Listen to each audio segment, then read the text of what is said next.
a nuestra mesa de análisis al diputado de Morena, Hamlet Almaguer, y por supuesto también a nuestro amigo, escritor y especialista en Derecho Comunitario Europeo, José Alfredo Gutiérrez Falcón. Primero empezamos con usted, diputado. Bienvenido, Hamlet, a este espacio. Buenos días, ¿cómo estás? Un saludo para ti y para todo el auditorio de Sin Censura. Muy bien, querido Hamlet. Y también saludamos al profesor José Alfredo Gutiérrez Falcón. Maestro, ¿cómo te va? Aquí vamos en carretera, pero muy animados de estar en el programa. Pues vamos a darle con mucha fuerza a la mesa de análisis. Hace un rato, Hamlet, escribías en tus redes sociales, no solo Felipe Calderón cobró millonarias compensaciones de Iberdrola y su subsidiaria Avangrid, su Secretaría de Energía de 2006 a 2011, su Secretaria de Energía, disculpe usted, Georgina Kessel, se convirtió en consultora de alto nivel para corporaciones transnacionales, misma ruta de Montserrat Ramiro, excomisionada de la Comisión Reguladora de Energía. Y aquí pones, bueno, pues esta nota en la que queda claro esa participación que tuvo Felipe Calderón en la junta de directores de Avangrid. Ahora bien, Hamlet, te quería plantear yo eso. Hubo una serie de diferencias desde la semana pasada con la Suprema Corte de Justicia. Una de estas fue, pues, cómo le pusieron, le quitaron el candado de los 10 años a la ley para que los funcionarios públicos no puedan ejercer un cargo o no puedan participar con alguna empresa con la que tuvieron que ver, con la que tuvieron algún tipo de gestión al frente de alguna de sus secretarías, ni se diga siendo presidentes de la República. Yo lo ponía en términos medio perdularios, al decir que pues era verdaderamente ridículo que Felipe Calderón se fuera a trabajar a Iberdrola, pero que pudo haberlo hecho a Bacardí, se pudo haber ido de catador a Bacardí, ¿no? Sin ningún problema, porque con esa empresa no tuvo ningún tipo de gestión, y ese era el punto con la Suprema Corte de Justicia. Pero bueno, ¿qué nos puedes decir sobre esto, Hamlet? Fíjate qué gran diferencia entre ser un cliente habitual y haber sido el regulador de las empresas. Yo creo que no tendría ningún problema para trabajar en Bacardí. Al contrario, yo creo que lo adoptarían como un catador experimentado. Y pues sería incluso benéfico, ¿no? Para la imagen de la marca, yo creo, que tengan a una persona con un consumo tan habitual, pues expresando sus ideas sobre la calidad de los productos. Yo creo que pues hablaría con toda la experiencia del mundo. Ahora, en el tema de estas empresas transnacionales de energía y la resolución de la Suprema Corte, mira, hay claroscuros en la resolución de la Corte. Primero, yo siempre soy optimista. Entonces, la resolución de la Corte nos concedió algo que un juez federal nos había intentado quitar. A mediados de marzo, un juez federal había determinado que el Congreso no tenía facultades para legislar en materia de austeridad porque no estaba expresa esta facultad dentro del capítulo que regula las materias en las cuales puede legislar la Cámara de Diputados o el Senado de la República. Después de eso presenté una iniciativa para que quedara claro que podíamos legislar en materia de austeridad por si en los recursos de revisión, en los tribunales colegiados de circuito o en la Suprema Corte se confirmaba esta situación. Afortunadamente, la Suprema Corte le reconoce al Congreso la facultad para legislar en materia de austeridad. Y este precedente nos va a abrir una gama de oportunidades para desarrollar legislación secundaria en materia de austeridad, incluso, te diría yo, para avanzar en la profundización de este principio de austeridad republicana en los órganos constitucionalmente autónomos, como el INE, al momento de redefinir con la reforma electoral su conformación y sus facultades y el uso del presupuesto, y también para poder profundizar en los estados de la República. Yo te quiero decir hoy que en diversos estados de la República los diputados locales ganan más que los diputados federales. Hay regidores que ganan más que los diputados federales y pues esto evidentemente es desproporcional porque el máximo órgano de representación colegiada de la voluntad popular, pues es el Senado y la Cámara. Como por qué un cabildo va a tener salarios mayores a los que tiene la Cámara Federal. Esto usualmente ocurre en ayuntamientos ricos como Zapopan, San Pedro Garza García, en Nuevo León y demás, pero también en municipios medianos y pequeños hay desproporción. Hay veces que los regidores en un municipio de 10,000 habitantes ganan 50,000 pesos al mes, por ejemplo, ¿no? Es una cifra muy elevada para la responsabilidad que tienen. En Colombia, por ejemplo, existe un tabulador nacional que te dice por riqueza del municipio y por población cuánto pueden ganar. Pero esto es solamente una idea de lo que nos permite la resolución ahora de la Suprema Corte. Ese es el punto favorable, que dice el Congreso sí tiene facultades para legislar en materia de austeridad. ¿Cuál es el punto desfavorable? Que la Suprema Corte resuelve que el término de 10 años que se estableció como candado para que pudieran brincar del sector público al sector privado parece excesivo, es desproporcional, menciona la Suprema Corte en la resolución, y lo único que estamos esperando nosotros es el engrose. ¿Qué es el engrose? Cuando está la discusión en el pleno de la Suprema Corte de Justicia de la Nación, las y los ministros exponen sus argumentos. Y al mismo tiempo se va desarrollando una narrativa sobre esos argumentos, una versión estenográfica. Pero más allá de esos elementos que tenemos a la vista, porque las sesiones en su mayoría son públicas, lo importante es el contenido de la resolución y el engrose es la redacción final de la sentencia. En ese engrose vamos a ver el alcance de la resolución, pero por lo que yo vi en la discusión y leí en la traducción, en la versión estenográfica, la Suprema Corte solamente menciona que es desproporcional porque lo estamos realizando de manera generalizada para todos los cargos. Yo estoy preparando una iniciativa en cuanto salga el engrose para poder presentarla y establecer un rango escalonado de temporalidad de prohibición para que puedan brincar del sector público al sector privado. Y sería muy sencillo, o sea, por ejemplo, un jefe de departamento pueden ser 1 o 2 años y un subdirector pueden ser 3 o 4 y un director de área pueden ser 5 o 6 y un secretario o titular de área pueden ser de 7 a 9 para no caer otra vez en el umbral de 10. Y entraríamos en un diálogo con la Suprema Corte en la que creo que nos iría bien porque ya con el escalonamiento tendríamos un respeto al principio de proporcionalidad que parece que es lo que le falta a la resolución. Y sobre la reforma eléctrica, pues sí. Además hay un tema que tenemos que regular porque aunque está previsto en la ley orgánica del Congreso y en el reglamento la obligación de los legisladores de excusarse cuando tengan interés directo en un asunto, no hay un mecanismo de recusación, o sea, de impugnación para que los legisladores que tengan conflicto de interés no puedan participar de este proceso, como por ejemplo sí existe en el Poder Judicial. Tú puedes recusar a un juez, tú puedes recusar a un magistrado para que no conozca de un asunto, pero no puedes recusar a un diputado, no puedes recusar a un legislador. Entonces, me parece que este sería otro elemento que podríamos legislar pronto. De todas formas, nosotros lo vamos a intentar el domingo en la sesión. Vamos a solicitar que aquellos legisladores que tienen conflicto de interés no participen en la discusión y esto está muy claro. En el caso, por ejemplo, de Felipe Calderón, pues su todavía esposa, de Margarita Zavala, pues evidentemente tiene un conflicto de interés para no votar esa reforma. El caso de la diputada Edna Díaz, cachada ahí infraganti con el cabildero Paolo Salerno tirándole línea, pues evidentemente tendría que excusarse del conocimiento del asunto, y así otros legisladores que tengan familiares o que tengan relaciones con empresas del sector. Antonio. Qué interesante lo que nos planteas, Hamlet, fuertes declaraciones, y me parece que es una potente forma de proteger al pueblo de México, buscar que aquellos que tienen conflicto de interés, como Margarita Zavala, como Edna Díaz, no participen. Permíteme preguntarle su opinión y le pido a don David que nos grabe, por favor, pedirle su opinión al escritor y especialista en Derecho Comunitario Europeo, al maestro José Alfredo Gutiérrez Falcón. Maestro, pues ahí lo tiene usted.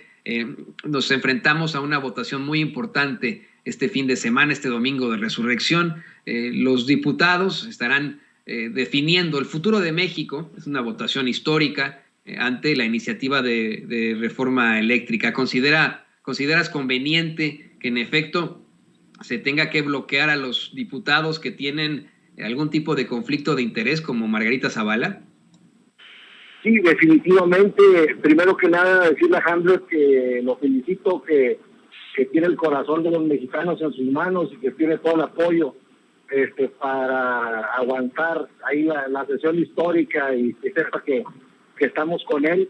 Y comentarles que precisamente en la Comisión Europea existe esa restricción para que los excomisionados se abstengan de trabajar en aquello que fue materia de tratamiento durante su cargo dentro de la Comisión Europea. Es algo totalmente natural y lógico, y de mucha lógica, porque pues siempre se tiene información privilegiada de los temas que se tratan allí, y es el caso de Felipe Calderón, es el caso de exfuncionarios que saben perfectamente cómo están las negociaciones, que saben perfectamente que han estado favoreciendo a empresas extranjeras para que pues llegáramos al momento en que la Comisión Federal de Electricidad perdiera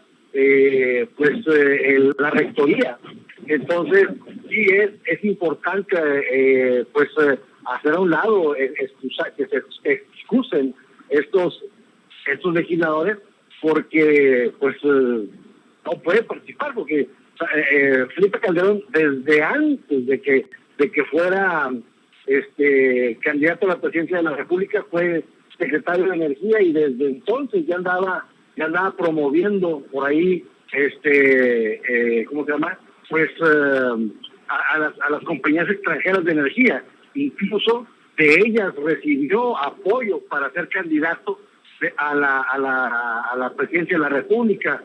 Les cuento una anécdota. En un viaje que hice a Madrid, por azares del destino me tocó conversar con Ricardo Moragas, quien era secretario de Relaciones Exteriores del Partido Popular, y él personalmente me dijo que Calderón era el candidato de España, cuando todavía pues no pintaba nada, ¿no? Y desde entonces me comentó que Juan Camilo Muriño, en paz descanse, era el enlace, y que tenían proyectos energéticos en toda la península de Yucatán. Entonces, desde entonces ya venía dándose esta gestión en favor de los españoles por parte de Felipe Calderón. Entonces, creo que con toda justificada razón, Margarita Zavala no podría participar en esta votación, y además que no les parezca raro, y ojalá y se retome esta prohibición de que los funcionarios no puedan participar en los temas en los que fueron para los que tuvieron algún encargo público. Y le pido a don David que nos grabe, compañeros, porque fíjese en la deleznable y absurdo cinismo en el que se conduce Margarita Zavala. Retuiteó a Emilio Álvarez y Casa, haciendo un escrito presentado ante la Suprema Corte de Justicia de la Nación para aclarar una supuesta irregularidad cometida, en la que se consignaron solamente 7 de 8 votos, negando inconstitucionalidades en preceptos impugnados. Y Margarita Zavala, que escribe como habla, dice, voy a intentar compartirles esto, compañeros, les ofrezco disculpas si me trabo, si cantinfló de pronto, pero Margarita Zavala escribe como piensa, como habla. Dice que si contaron 7, que en realidad fueron 8, que cambiaron los criterios de votación y el modito de contar los votos. Es importante que Arturo Saldívar, ministro presidente de la Suprema Corte de Justicia de la Nación, lo aclare en cuanto llegue de sus vacaciones, que espero sean pronto. Bien por este escrito, felicitando a alguien que es muy parecido a ella, a Emilio Álvarez y Casa. Tu comentario sobre esto, diputado Hamlet Almaguer. Pues es Emilio Álvarez y Casa el que fue a cabildear armas para la guerra de Ucrania con Rusia, ¿no? El que dice que defiende los derechos humanos, pero está alentando un conflicto armado, y quería que desde este país, que siempre ha tenido una doctrina de respeto en política exterior, se enviaran armas para alimentar aún más el conflicto que hay en esa región del planeta. Y pues esto evidentemente lo desacredita y lo revela como es. No es un defensor de derechos humanos, es un mercenario. Sobre este tema particular, lo que pasa es que, mira, el derecho ha cambiado muchísimo y lamentablemente las generaciones anteriores de abogados no comprenden la evolución que ha tenido la discusión en los tribunales constitucionales. Yo he tenido la fortuna de estudiar Derecho Procesal Constitucional como posgrado. Y en muchos tribunales constitucionales del mundo se ha emprendido una práctica que también ya está en México y que es muy valiosa. En ocasiones, las y los ministros, y aquí viene el reto para el secretario general de acuerdo, esgrimen argumentos, exponen argumentos en los que comparten parcialmente el proyecto que se les está presentando. A veces comparten el sentido del proyecto, pero no las razones por las que viene el proyecto en ese sentido.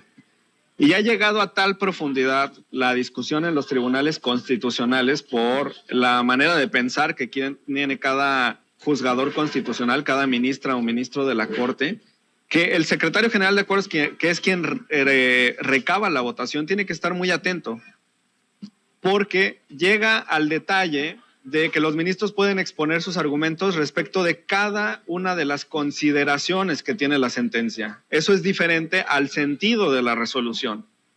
Y lo que ocurre en la Suprema Corte, y estuvimos viendo la sesión, es que en ocasiones los ministros decían, yo estoy de acuerdo con el considerando cuarto en el sentido, pero me parece que es por tal motivo o por tal razón. Y voy a formular un voto concurrente, voy a formular un voto razonado. Estos dos modelos de voto, concurrente y razonado, significan, como te decía, que están de acuerdo con el sentido de la resolución, pero que las consideraciones pueden reforzarse o pueden modificarse sin que afecten el sentido. Y después hay algo que se llama voto particular, que es cuando alguien está en la minoría y no comparte las razones del proyecto, entonces tiene derecho a exponer sus razones. Entonces, están muy desactualizados en cuanto a la discusión en los tribunales constitucionales, y esto es muy, muy natural. Yo creo que no va a haber ningún problema, se les va a dar contestación, supongo, por el ministro presidente de la Corte. Además lo dirigieron mal, porque el encargado de recabar la votación y de dar cuenta sobre lo que pasó en la sesión y que tiene fe pública para esas funciones, pues es el secretario general de acuerdos, que además pues es un extraordinario jurista. Yo tuve la oportunidad de que me diera clases precisamente en ese posgrado y nos narraba sobre los retos que implica estar poniendo la atención a los ministros y guardar celosamente el sentido de su voto en las actas. Pues tu comentario también, maestro, ante esta situación, maestro José Alfredo Gutiérrez Falcón. Pues bien, ahí ¿te refieres en concreto a qué, Toño, perdóname? Estamos hablando de estas ideas que tiene el senador Emilio Álvarez y Casa. Perfecto, sí. Bueno, es que ahí como decía Hamlet, Emilio Álvarez y Casa es uno de esos personajes que se quitaron la máscara, ¿no? Cuando llega a la Cuarta Transformación, y puedo decir que tenía una relación con él bastante cercana. Yo lo entrevistaba todos los viernes, cuando él sacaba su columna en el Universal, lo entrevistaba yo en un programa que tenía, y la verdad es que asistí, por ejemplo, a la marcha que se hizo, en donde él marchó al lado de Javier Sicilia. Asistí también, incluso organizamos una marcha que, si ustedes buscan el hashtag que se llama Caravana MX, Caravana Virtual MX, ahí van a ver que hice yo mucho ciberactivismo en aquellos años de las marchas de Javier Sicilia, y también participé en hubo un juicio público que se hizo en el Zócalo y que ni más ni menos lo televisamos junto con Epigmenio Ibarra. Entonces, ¿cómo estaríamos engañados que hasta el mismo Epigmenio pues apoyaba mucho a Emilio Álvarez y Casa? Y pues muchos nos fuimos con la finta, y ahora que se quita la máscara pues lo lamentamos muchísimo, pero pues a todas luces hemos visto que se convirtió pues en el gran farsante, ¿no? De una, yo podría decir una época, porque estuvo como comisionado por los derechos humanos en la Ciudad de México, antes Distrito Federal. Recordemos aquella participación de él en la tragedia del News Divine, en donde tuvo una muy estrecha colaboración ahí con Marcelo Ebrard, y también pues en defensa de los niños que perdieron la vida de la guardería ABC. Esto fue en el Zócalo, precisamente fue un juicio al que asistimos, y después lo vimos pues ir a la OEA como encargado de los derechos humanos, y de pronto se convierte en una persona pues de ultraderecha que apoya a Ricardo Anaya, que después de que llega con el apoyo del PAN se declara que es independiente, y recordemos aquellas palabras célebres de Porfirio Muñoz Ledo cuando le dice: usted no es independiente, usted es un senador sin partido. Y entonces, pues bueno, de ese tamaño ha sido la farsa, ¿no?, de este personaje. Y pues bueno, ya vemos a todos ellos pues estarse tuiteando y retuiteando y hablar entre ellos, y se quedan solos porque son tan absurdos sus argumentos, es tan poca su calidad moral, que pues no les queda otra más que hablar entre ellos y contestarse y apoyarse, pero pues en realidad están con todo el debate perdido, no haya ningún eco en la ciudadanía, y el hecho es que pues hemos visto cómo en la revocación de mandato el presidente de la República gana por más de 90%, y esto pues quiere decir que la gente que podría estar siguiendo a estas personas pues cada vez es menos, cada vez más pierden calidad moral.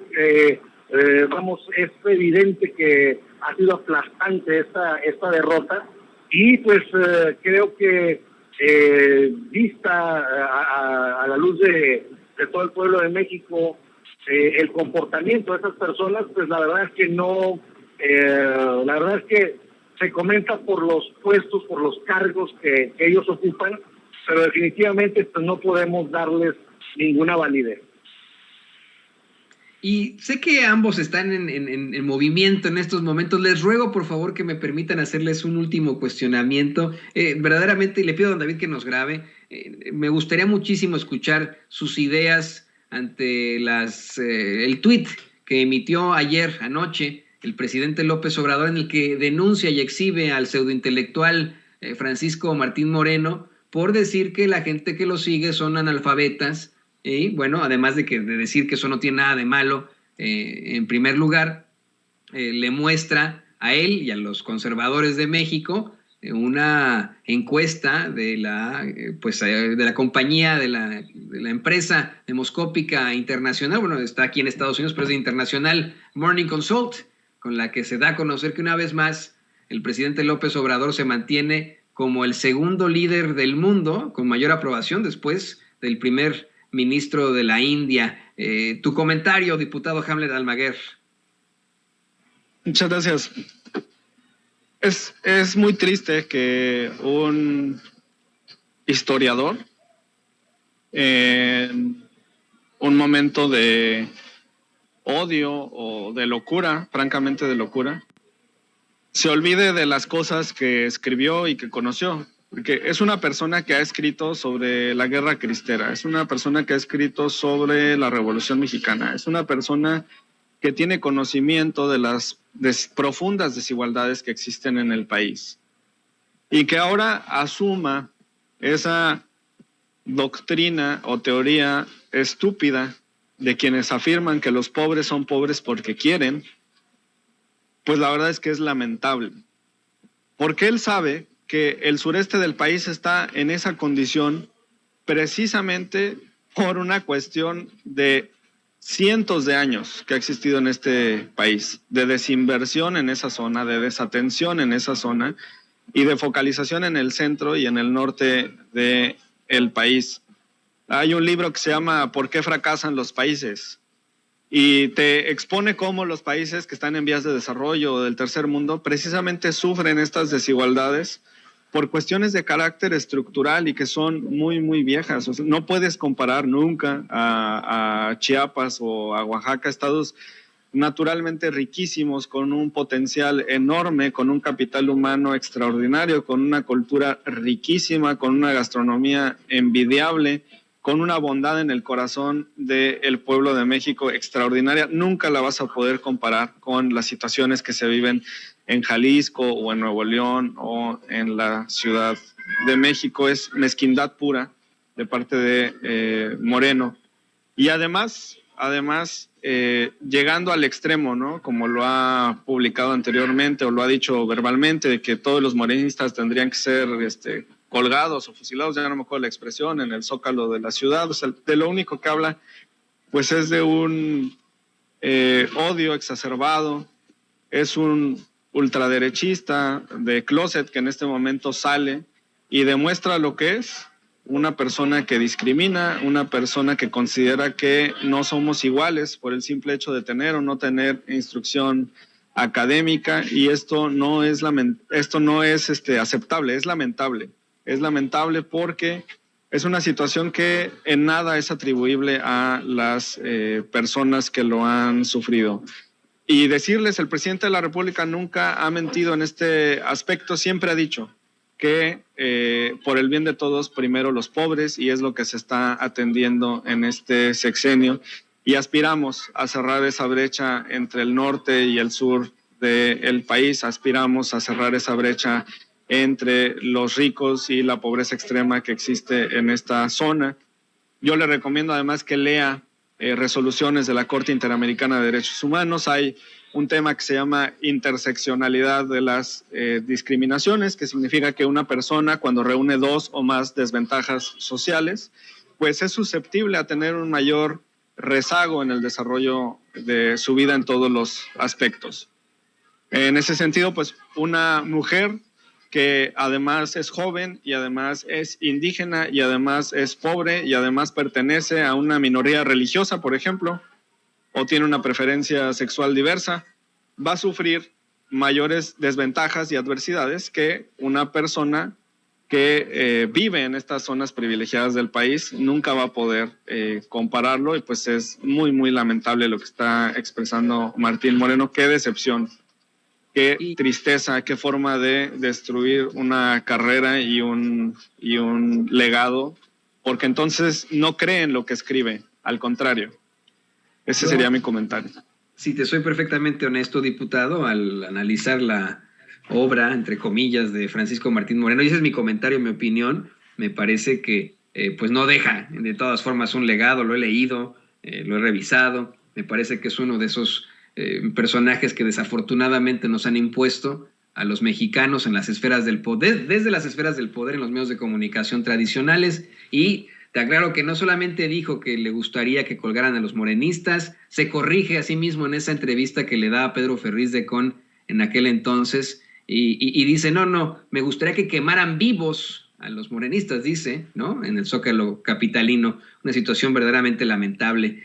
¿Por qué no nos compartes tus redes sociales para que la gente en este trajín que llevas, en este movimiento que llevas, siga pues buscándote, haciéndote preguntas como lo hacen en estos momentos en nuestros chats? Y por supuesto te agradecemos mucho tu participación aquí en Sin Censura. Muchas gracias a ustedes, como siempre, por el espacio. Me encuentran como Hamlet-Almaguer en Twitter, Hamlet Almaguer en Facebook e Instagram. Ahí estamos pendientes, vamos a estar listos desde el sábado por la tarde en la Ciudad de México para ir a votar el domingo a favor de la reforma eléctrica, para defender la soberanía energética de nuestro país. Muy buenos días para todos. el diputado morenista Hamlet Almaguer, aquí en Sin Censura, y cerramos, le pido a David que nos grabe, por supuesto, con nuestro amigo, escritor y especialista en Derecho Comunitario Europeo, José Alfredo Gutiérrez Falcón. Maestro, pues ahí lo tienes tú. Yo me imagino que leíste las declaraciones del presidente López Obrador de anoche, en las que exhibe, en mi opinión, al pseudointelectual Francisco Martín Moreno, diciendo que, bueno, que el tipo piensa que solamente le apoyan los analfabetas del país. Dice, lo cual, dicho sea de paso, me llena de orgullo, porque entre otras cosas, no es lo mismo educación que cultura. Tu comentario final, maestro.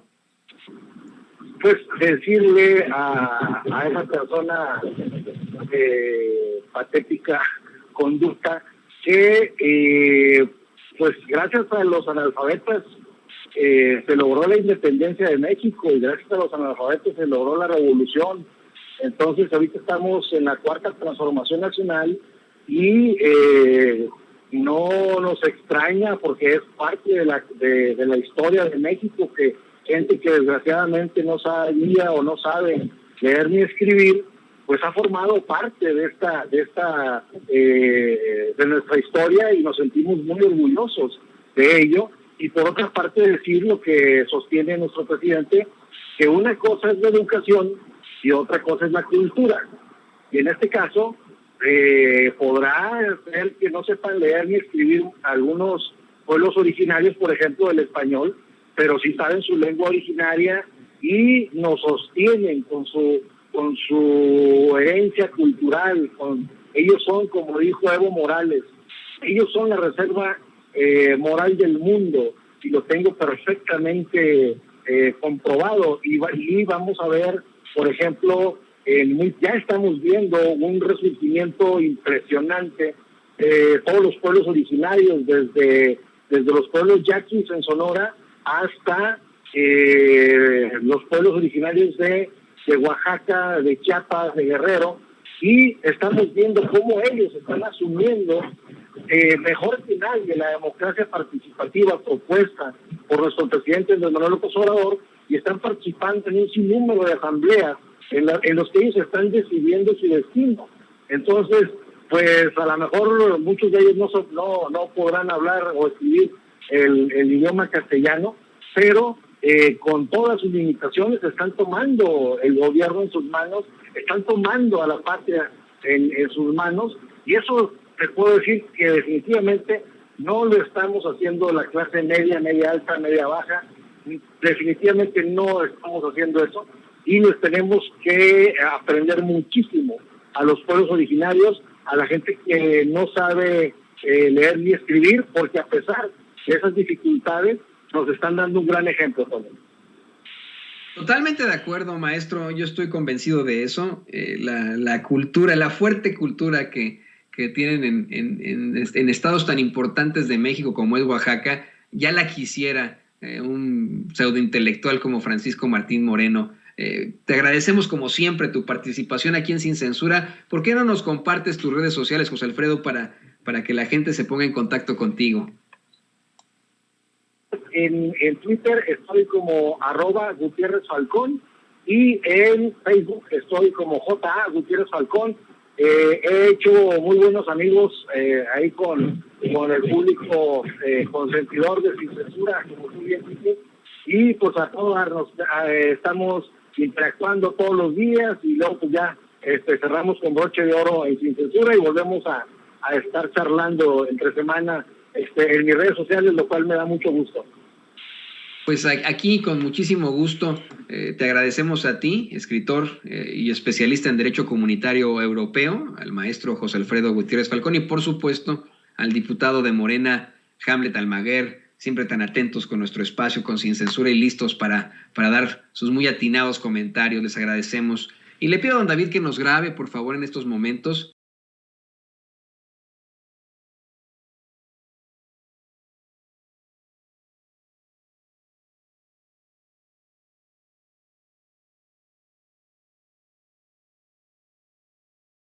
Porque este programa da para mucho más, y estas declaraciones también las tendremos más adelante en su totalidad. No se vaya con la finta de que se está cortando en estos momentos. Le voy a dar la bienvenida a mi querida compañera, amiga, a quien hemos extrañado muchísimo aquí en Sin Censura, a la queridísima Meme Yamel, corresponsal de Sin Censura. Querida Meme, bienvenida a pesar de los pesares, en medio de una serie de bloqueos y de golpes por parte de, pues de nuestro internet en este caso, pero que ha ocurrido tantas veces que ahora no nos queda más que decir qué rayecillos está pasando. Pero bienvenida, querida Meme, bienvenida en Viernes Santo.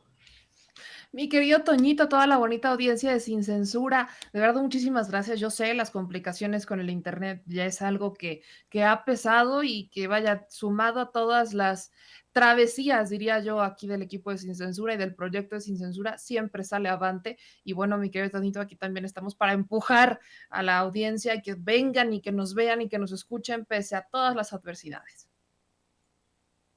Súbenos el rating, Meme, súbenos el rating. Empecemos precisamente hablando de la reforma eléctrica, reforma de la que tú has expuesto muchas cosas, has participado incluso en los foros que fueron previos a su discusión. Ya llega este domingo la reforma eléctrica, llega en medio pues de una verdadera batalla entre los que verdaderamente representan a México y los que están a favor de las empresas, los que son, no nos queda otra forma de describirlos, vendepatrias, ante una reforma que lo único que busca es fortalecer a la Comisión Federal de Electricidad, una reforma que busca darle la prioridad a los consumidores mexicanos y mexicanas, busca que se hagan bien las cosas, que no incrementen los costos, que incluso los privados mantengan el 46% del mercado y además de todo se proteja al litio como propiedad de la nación. ¿Qué nos puedes decir sobre esto, querida Meme? Es una reforma importantísima. Hace unos momentos en el canal en la mañana teníamos una transmisión, fue un debate entre el doctor Valderas y Ramsés Pech. Ramsés Pech también participó en estos foros de la reforma eléctrica en este Parlamento abierto y él es analista energético, pero representa a las empresas privadas, asesora a empresas privadas. Entonces, hay algo que me brincó mucho de la postura de Ramsés, la postura del doctor Valderas la conocemos ampliamente porque la ha venido a decir mucho Sin Censura y ha sido muy público, pero la postura de Ramsés es que, o sea, y quiero explicarla como la entendimos en el canal, ¿no? Que no se apruebe la reforma, ¿no? Que se vote en contra la reforma eléctrica de Andrés Manuel López Obrador y que se presente una nueva reforma eléctrica, ¿no? O sea, la versión de la oposición, que se presente una nueva reforma eléctrica y que se integren distintos puntos que se esté negociando, que cuál es la prisa y sobre todo que se deje claro cómo es la parte técnica, ¿no? De cómo le va a hacer la Comisión Federal de Electricidad para generar esa energía y entonces bajar los precios de electricidad. O sea, esa es la postura de ellos.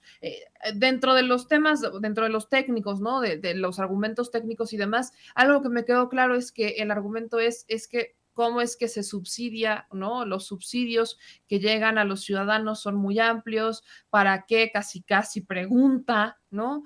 Estamos hablando de una empresa pública que debería de subsidiar a los ciudadanos, para eso está, pero que actualmente está subsidiando a las empresas, ¿no? Con estos esquemas de autoabasto que son simulados muchos de ellos. Ahora, hablamos de una urgencia porque sí hay una urgencia por parte de la Comisión Federal de Electricidad y por parte de los mexicanos de proteger nuestro patrimonio. Actualmente estamos viendo que son 10 empresas, son exclusivamente 10 empresas energéticas, de la cual ni una sola es mexicana, las que concentran el mercado eléctrico. Son 10.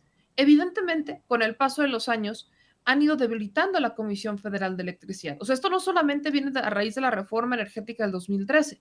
Digamos que con la reforma energética del 2013 se formalizó, ¿no? Las diversas prácticas que las empresas habían estado implementando un poco al margen de la ley que se habían intentado regular. Recordemos que en el 2008 Felipe Calderón también intentó implementar una reforma energética que iba en el mismo sentido en la que se implementa la de Enrique Peña Nieto. En la del 2008 no se aprobó, no pasó. Y recordemos que su secretaria de Energía, que es él, ni siquiera se presentó para hablar con la oposición, ¿no? Los dejó plantados. ¿Por qué hizo eso? Porque no quería un debate, no estaban abiertos al debate. Y hoy tampoco están abiertos al debate. Sabemos que la historia se repite y se repite. Lo que resulta muy curioso en estos momentos ya no es solamente estas posturas, ¿no? Que hablan de no vamos a votarla a favor, vamos a votarla en contra y luego presentamos una. ¿De qué sirvieron entonces los parlamentos abiertos? ¿De qué sirvió entonces estos meses de discusión? Porque fueron meses amplios de discusión en donde teóricamente los legisladores tendrían que haber sentado a arrastrar el lápiz y decir, bueno, a ver, esto sí, esto no, esto sí, esto no, y negociar. O sea, ¿de qué se trató entonces todos los meses de discusión que se llevaron a cabo cuando los legisladores están en un pleno berrinche? Porque si realmente quisieran proponer una reforma, que es lo que mencionan, ¿no? Que fuera benéfica para los mexicanos, entonces hubieran aprovechado estos meses para hacer su propuesta y entonces presentarla. Ah, pero ¿qué pasó? Sí lo hicieron. Presentaron 12 puntos los legisladores que son una versión descafeinada de la reforma actual. O sea, dejan muchas cosas ambiguas que evidentemente al dejarlas así de ambiguas dan pie a estos lastres legales que permiten que las empresas se puedan ir y navegar por esos lastres y hacer su santa voluntad. Pero entonces van en el mismo sentido, con evidentemente lastres obvios y a propósito para que las empresas tengan este margen de movimiento. Y luego de eso, ¿qué tenemos? Que el partido en el poder, ¿no? Al que tanto tachan de autoritario, que no le quería cambiar ni una coma al dictamen presentado por el gobierno, integra estas propuestas. Y entonces, ¿qué dicen ahora los legisladores? ¿Que la quieren votar en contra todavía? Perdón, pero entonces, ¿de qué sirvió presentar esos 12 puntos? ¿Pensaban que Morena no los iba a poner sobre la mesa? Y que entonces iban a agarrarse del discurso de es que ni siquiera quieren a tomar nuestras propuestas. Eso no pasó. Hoy no tienen argumentos reales para presentar una contrarreforma eléctrica. No tienen los votos. O sea, no tienen los votos. Estamos hablando que Morena necesita 56, ellos necesitarían más de 200. Y aquí el tema es de qué lado están de la historia. Quien tiene el control de la generación tiene el control del suministro y ese es el cómo. El que tiene el control de la llave es el que tiene el control de los precios. El que baje o suba los precios es el que tiene el control. Entonces, si vemos que se sigue manejando un control por parte de estas 10 empresas y que sigan siendo estas 10 empresas, pues entonces nos vamos a quedar con que ellos son los que van a controlar los precios eventualmente, que es lo que ha estado pasando ya, que vamos a terminar con un esquema en donde la Comisión Federal de Electricidad solamente sirve de mediador, que actualmente funciona así.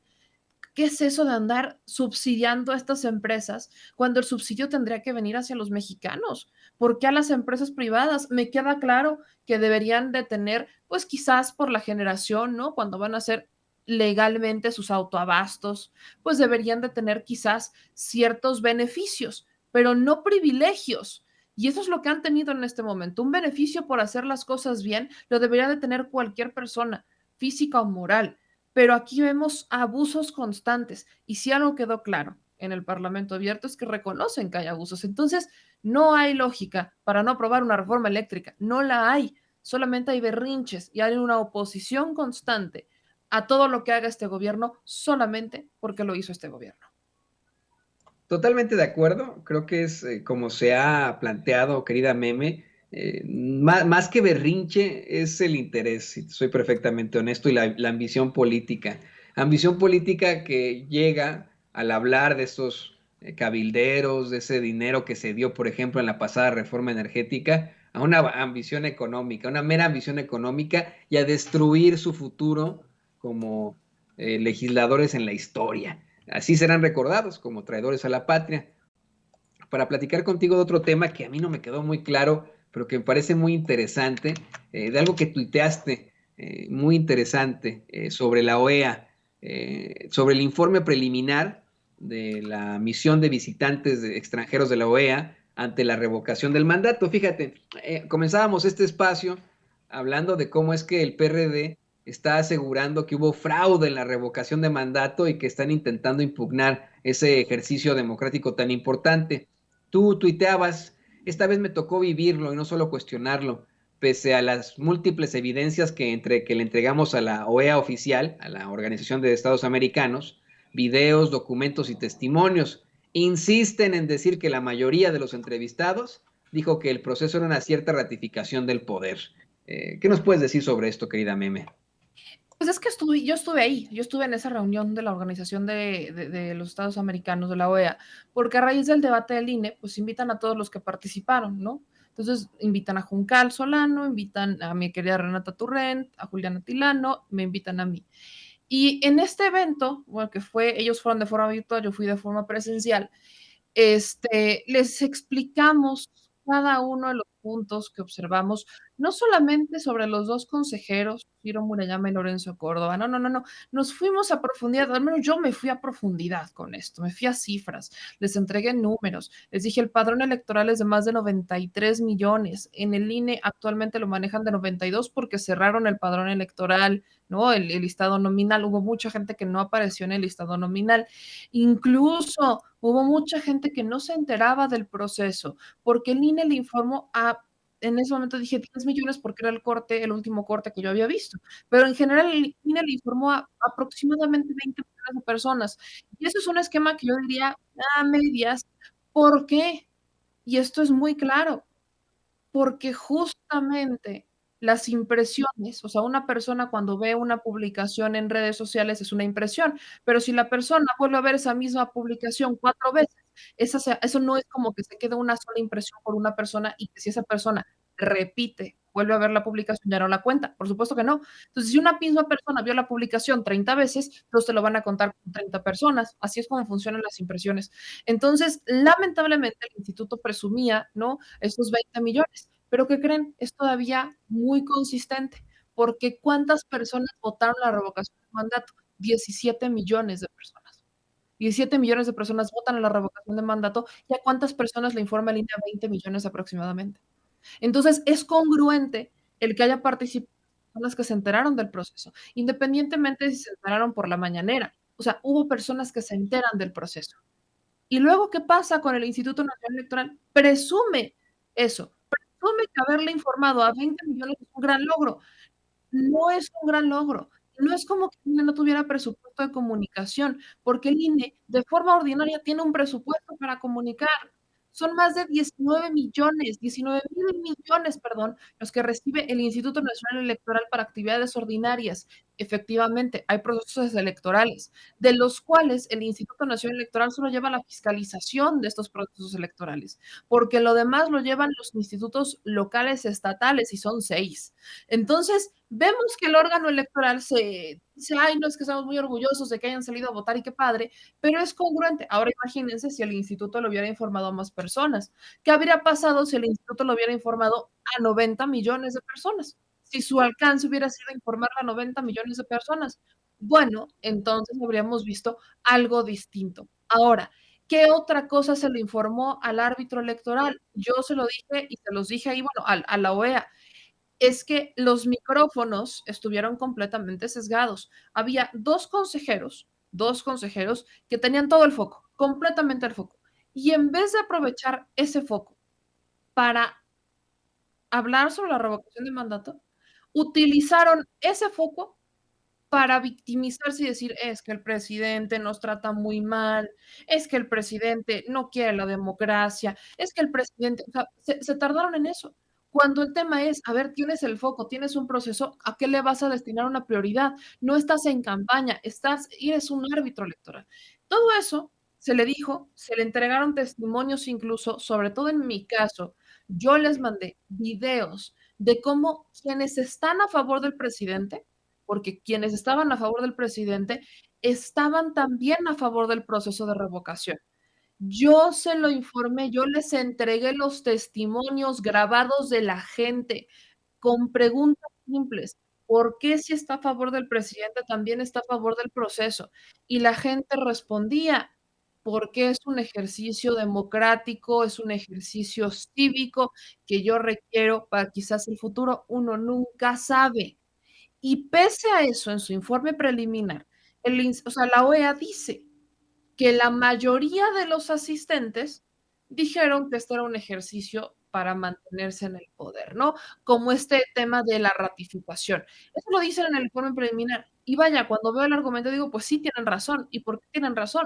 Porque a la mayoría de los que entrevistan son opositores al gobierno o son opositores a la revocación o ambas. Entonces, si vemos en perspectiva que la mayoría son opositores, pues evidentemente la mayoría, digo, no hay que ser genios, ¿verdad? Tampoco hay que ser expertos matemáticos, la mayoría les va a decir que está en un proceso para ratificar el poder y que fue un simulado y no sé qué. Vaya, o sea, exactamente eso es a lo que yo me he referido y se los contesto. Ahora, a mí ya no me lo cuentan, a eso va mi tweet, ya no me lo cuentan, yo lo viví, yo estuve enfrente de la OEA, yo les mandé la información, yo les compartí estos videos, yo les compartí textos, les compartí gráficas, numeralia del propio Instituto Nacional Electoral y con todo y todo lo minimizan por cuestiones obvias. De hecho, valdría la pena, si van a ser tan técnico su informe preliminar, pues hubieran puesto a cuántas personas entrevistaron de cada lado, ¿no? Para que fuera mucho más claro y que quedara evidenciado que obviamente son mucho más los que entrevistaran de un lado que del otro. Y el Partido Verde es de chocolate, ¿no? O sea, sí tenemos que tomarlo en cuenta, es de chocolate. Porque el Partido Verde, o sea, juega entre azul y buenas noches. Ahorita dice que es pro Andrés Manuel, pero hace varios años decía Andrés Manuel te odiamos. Entonces, esto quiero que sí quede muy claro porque la OEA vuelve con esto. Por eso digo, ya lo puedo decir con conocimiento de causa, no solamente por una crítica constante, que ya sabemos cómo es la OEA, que tenemos bastante evidencia de cómo funciona, sino que en este momento ya lo puedo decir con conocimiento de causa. La OEA, así como todavía el sistema político mexicano y los institutos, las instituciones mexicanas, todavía están secuestradas por varios conservadores que se rehúsan a ver la participación ciudadana, que se rehúsan a ver a la democracia participativa, la democracia directa con otros ojos. Lo que dicen en el discurso sonará muy bonito, pero en los hechos siguen obstaculizando un proceso, siguen secuestrando estos sistemas y vaya, falta todo un camino, falta todavía un gran camino para que logremos un equilibrio dentro de estas instituciones. Digo, de la OEA no espero mucho, pero al menos en México, para equilibrar el barco, nos hace falta muchísimo y con todo esto se podría quizás resolver un poco con la reforma electoral. En definitiva, yo creo que esa es una de las reformas fundamentales que necesitamos, Meme, en estos momentos, sin duda.